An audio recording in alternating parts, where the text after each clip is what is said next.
Hi there. I will let you into a secret. I have not done many walks or Caminos or hikes before. In fact, this last month that I did the Camino was the first time I'd ever gone anywhere and lived out of a backpack. This one, precisely. But anyway, I have some things to say about this backpack. I'm going to give it a little bit of a review. So, sit back, relax, and let me tell you all about this. My name is Mundy. This beautiful creature here is Caper, and she hasn't yet forgiven me for going away for a month. Anyway, let's get started.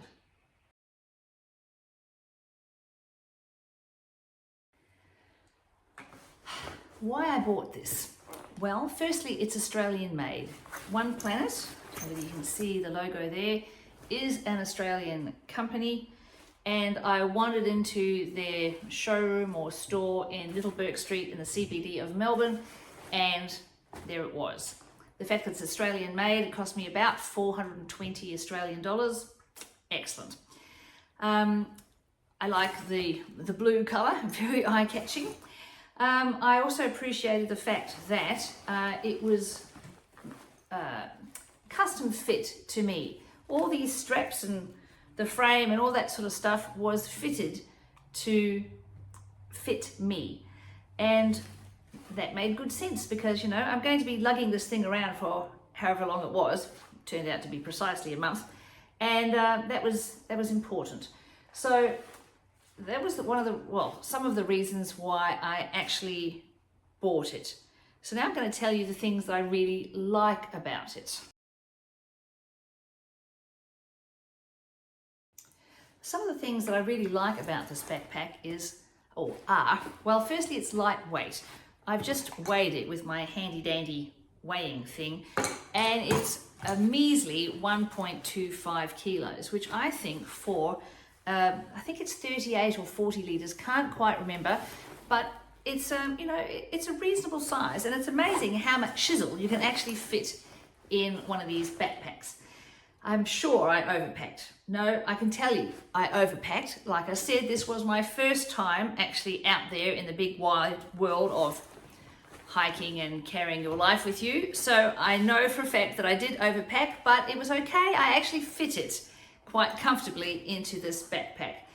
Other things I liked were the fact that there is a very large, pretty much the length of the backpack pocket. Can hide a whole bunch of stuff that you need to grab quickly. So in my case, it was coffee bags, decaf ones, but there you go. More about that another time.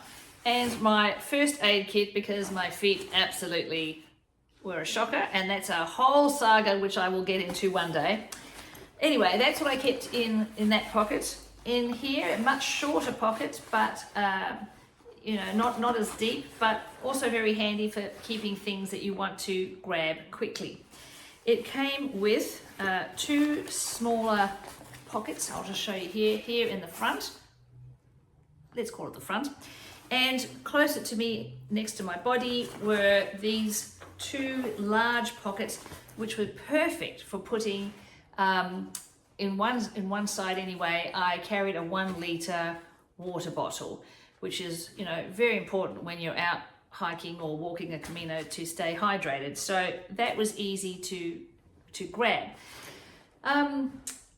So those are the things I liked, especially it was very easy to put on and off. Everything was adjustable and, easy. So those are the things I liked. Now I'm going to tell you some of the things I'm not so fond of or wish that it had.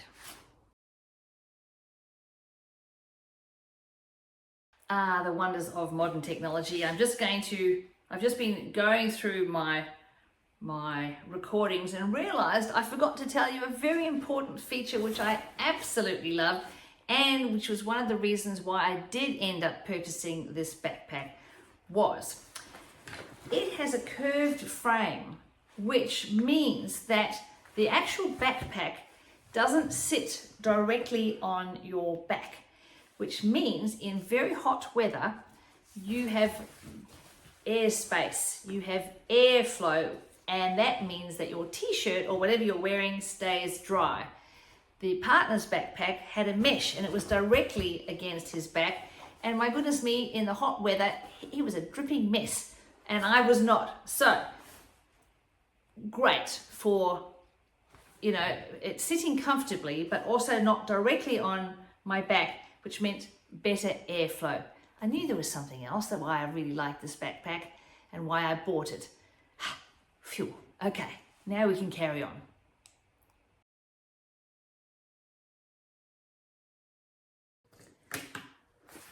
When I bought this backpack, it actually had a sleeve that was about so, oh, it's going, about so wide and so long. I never really figured out what that was for. It was very velcroed in the interior part of the backpack, and I find it more of a nuisance than anything, so I just took that out and never bothered with it. I will also let you know that it's not waterproof, but it is water resistant, which is okay because I bought a poncho, a bright orange poncho, about that color, hideous, but it meant that everybody could see me from miles away, which covered me and the backpack, so we remained dry in the times when it actually did rain. So you open it by unrolling the top, and of course, you know, typical backpack, you plonk everything in, and generally speaking, the stuff that you're not likely to use first, or maybe may not use for that day, you put at the bottom. So that's what I did. It is closable. You close it by rolling the two bits around this kind of strap, internal strap, and then you clip it with, you know, like that. I found I absolutely had to tuck it in to this orange loop because otherwise it would undo, and as I was walking along I could feel it sort of not open, but I could feel the closing part creep up to the back of my head, which was kind of annoying. The fact that it wasn't a deliberate size of this is only what it is meant that if need be I could add chisel at the top and maybe stretch it from 40 litres to maybe 41, which was not necessarily a bad thing, but the fact that it would creep up or touch the back of my head, kind of annoying. But there are a couple of things that I really wished it had. Firstly, my partner's backpack, and I cannot remember the name of the brand, had random pockets that were made from a stretchy, elasticated mesh, which just seemed so easy to be able to plonk thongs in, or small gadgets, or, you know, snack bars or something in without the fear of it or the item falling out. It was just so easy. The fact that it was kind of a stretchy thing. Sometimes I was a bit envious of that. But the thing that I really wished that this pack had was, look, it's got all these lovely straps, and it meant that you can, you know, contain the backpack or stretch it out a little bit more.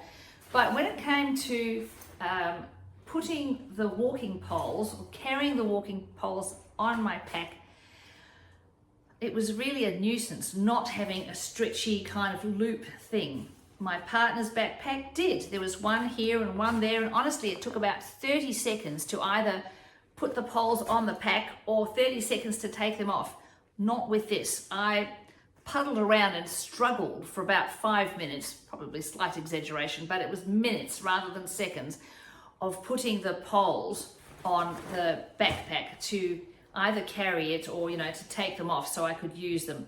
So I kind of wish that there was more an elastic kind of situation happening with this particular backpack.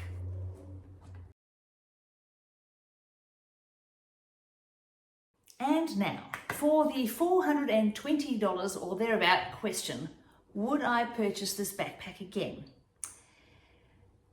Yes, I would. I liked it very much. I really do like the blue colour. It made it stand out very much when, you know, there's a whole bunch of people having coffee at a cafe and, yep, that's my backpack. You could spot it a mile off. However, I really wish that it had those stretchy things for the pockets and also for the poles. But look, it's mine now. I do like it. If I ever have an opportunity to do a Camino again, feet pending, yes, this is my backpack and I do like it. I would probably rate it about a 7 or an 8 out of 10. It has served me well, and yes, I do like it, you know, but I really hope that down the track they improve this model by adding those extra stretchy bits, and then it would be just perfect. Anyway, thank you very much for watching my review on my One Planet 40 litre backpack. The dog and I will disappear now, but please like and share and subscribe, and I will see you again soon. Bye.